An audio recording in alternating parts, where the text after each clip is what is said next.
Hey guys, I am actually pretty excited to return to the comic videos. We are picking up right where we left off with the Vader 2017 comic issue 6. However, I'm going to try and do things a little bit differently than I did for issues 1 through 5. Let me know after the video what you think about this style of a video for the comics instead of how I was doing them.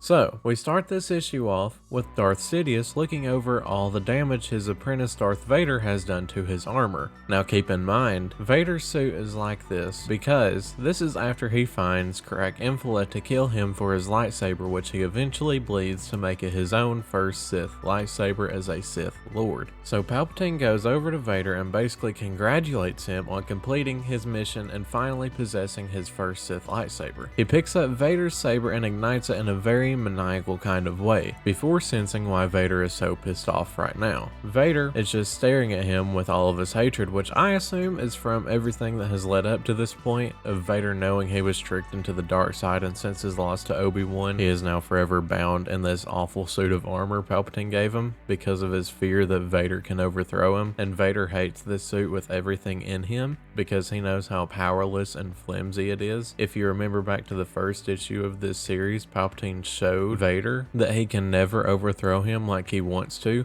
because of how vulnerable his suit is to lightning. And we also see how weak this suit is when Vader fights Crack Infla and the metal gears in his leg actually snap, causing him to lose the first fight between the two. So Palpatine senses his anger that he has about the suit and tells him that he can adjust the suit, but to make it quick because there is even more work to be done. As Palpatine leaves, Vader begins to use the Force to fix his suit to better suit him. It's important to know that no matter what Vader did to his suit, if he tried to make it more vulnerable to lightning, Sidious would without a doubt have to teach him another lesson, and along with that, downgrade his armor even more than it already is. We then are taken back to the Jedi Temple and see a cloaked figure going down the halls and to the Jedi Archive claiming that no one can stop him now. These little flashes of going back and forth, I believe, are showing us that this is what the Sith are sensing and why Vader needs to hurry and head to the Jedi Temple. The figure stupidly remarks that no one is left to stop him from gaining access to the Jedi Archive as Vader ignites his saber behind him to throw a wrench into the guy's plans. The cloak comes off the mysterious figure as he ignites his own red blade, revealing that he is in fact the Grand Inquisitor, the same one we have seen in Rebels and also the Kmart variant we see in the Kenobi series. The two engage in a duel, and pretty quickly into the fight the Grand Inquisitor gets pretty cocky to Vader,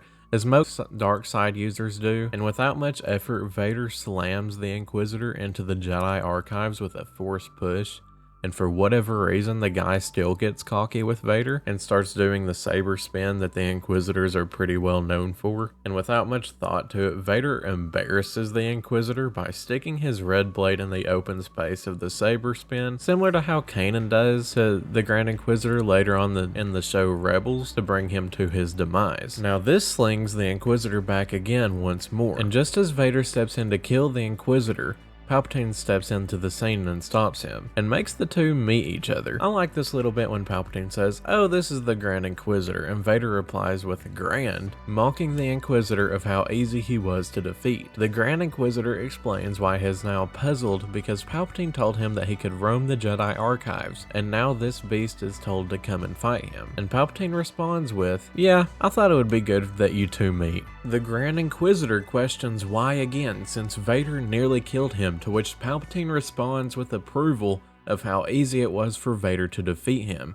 and that it shows him that the Inquisitors truly belong to the Sith under Vader's command. Vader's like, whoa dude, you never mentioned you had multiple of these guys. So Palpatine takes the two of them back to the base of the Inquisitors. As Palpatine and Vader watch over them, the Grand Inquisitor gets in front of the other Inquisitors and says, "Look, you guys better chill. The Masters are here," and the other Inquisitors are questioning him as to why he said Masters plural, meaning more than one, because to their knowledge they only have one master, and that is Palpatine. Nevertheless, they all line up before Sidious and Vader. Vader goes on to ask his master about what could have been had Palpatine gotten to the temple and the Grand Inquisitor had beaten Vader instead, to which Palpatine tells Vader, "You, of all people, know better than to dwell on what could have been, my friend.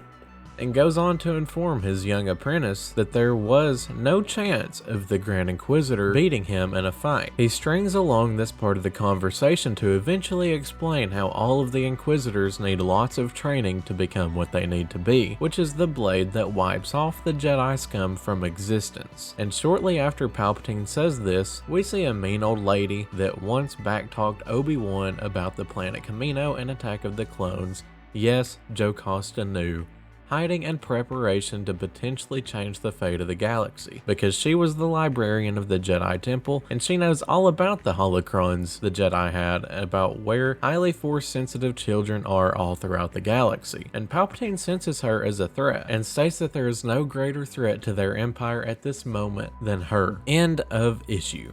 Now, personally, I really like this issue. Now, it's not as crazy as the previous issues have been, but I still like it. And knowing where we're heading in this series, I can't wait to bring you guys along that journey. Now, guys, let me know in the comments which type of storytelling from these comics you guys prefer. This one, where I can drop in some more knowledge of outside factors playing into the story, or the one I previously used, which was more of reading the comics as they were and trying to bring them more to life. Either way, thank you guys so much for watching, and if you would, please hit that like button to push this video out to more people. And if you're new to the channel, hit that subscribe button as well to make sure you don't miss any more of my content. As I always say, Jesus loves you all, and may the Force be with you.